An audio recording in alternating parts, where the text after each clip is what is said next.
He will send help. The waves of death swirled around me. The torrents of destructions overwhelmed me. In my distress, I called to the Lord. From his temple, he heard my voice. My cry came to his ears. 2 Samuel 22:5-7 NIV.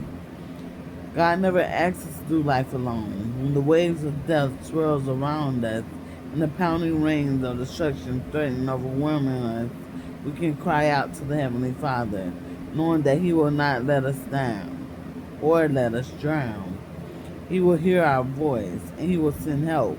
So next time that you feel that you can't put one foot in front of the other, ask God to send you His strength and energy. He will help you live out your purpose in this chaotic world. With this story, it reminds me of the story of the heron, which is the bird. It's the big white bird with the orange beak that usually get fish in his mouth. He was sitting on a boulder, and then the farmer came to give him water, and he was like, "I don't want to get dirty. I can go to the beach if I get thirsty. I'll wait it out." So the farmer kept pouring him water, and so it started muddying up. So the pig pen started to come in. And they started to wallow in the mud and play in the mud and be all dirty. And then he was like, "I'll sit over here. I won't bother nobody. I'll be quiet to myself. I'll continue to be clean." And then the mud started to get thicker and thicker as the farmer kept pouring water and pouring water and pouring water. And the mud started getting muddier and muddier and muddier. You can think of mud like sin in this case.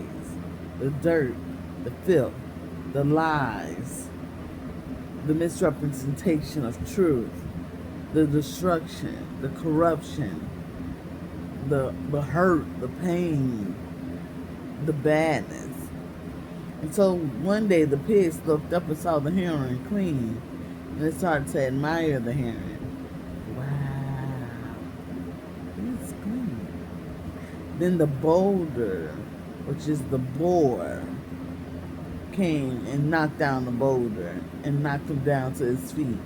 So he started to stump the heron, so they ate him. And as he was fighting and fighting, I didn't do nothing to them. I didn't bother them. I didn't do anything. And as he took his last breath, he died as they thumped him to the ground. And what happened, the narrator came on, and it's called outlier eradication. The outlier is the thing that's different from everyone else. He was clean while everyone else was dirty, filthy, full of mess. Or like in our first story, poop, full of mess. Drama, lies, gossip, miscommunication, lack of clarity, confusion. The devil come to steal, kill, and destroy. And as he sat there and waited, he thought, excuse me, he thought, I didn't do nothing. I didn't bother them. I didn't mess with them. I didn't hurt them. I didn't get dirty like they got dirty. But the fact that he stayed clean, he was different from everyone else who was set apart. God consecrated him. He set him aside. And it brought more attention to the filth that he was clean.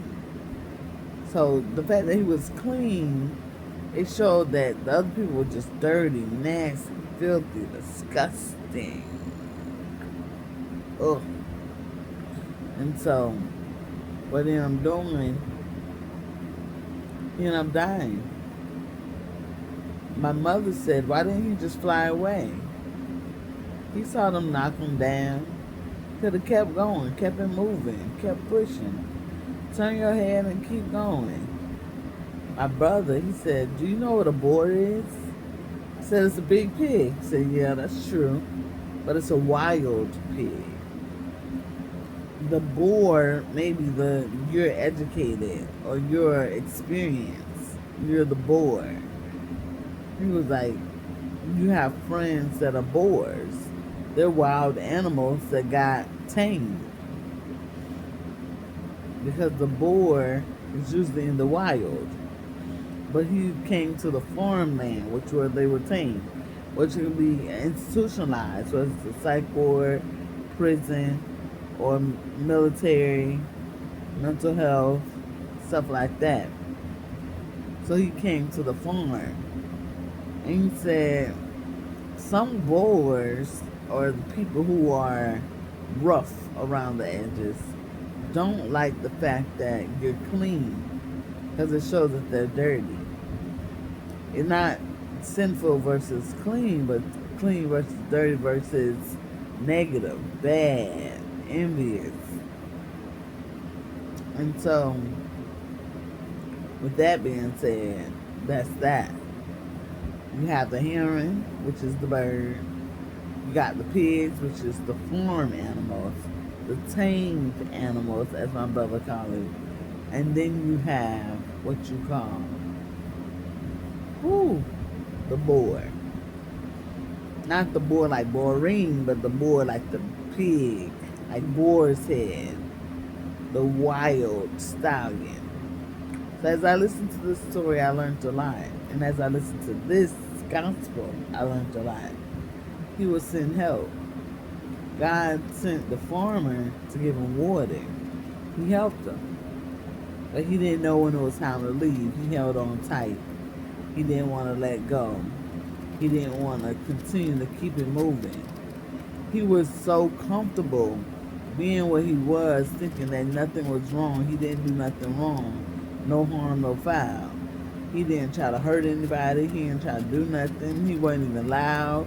He wasn't wild like the rest of them folk, people, things, animals. He didn't do nothing. And I could relate to him sometimes. So it's like, I'm just minding my own business, and they looking at me like, oh, she clean. Let's put some mess on her. Let's knock her down. My brother was like, you're a heron, but you're an injured heron. Your innocence got taken as a child and then again as an adult. And when your innocence got taken, it injures you.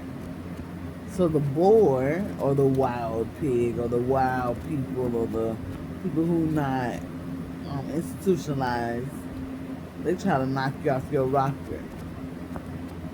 My auntie said the reason why they did that is because they were by themselves.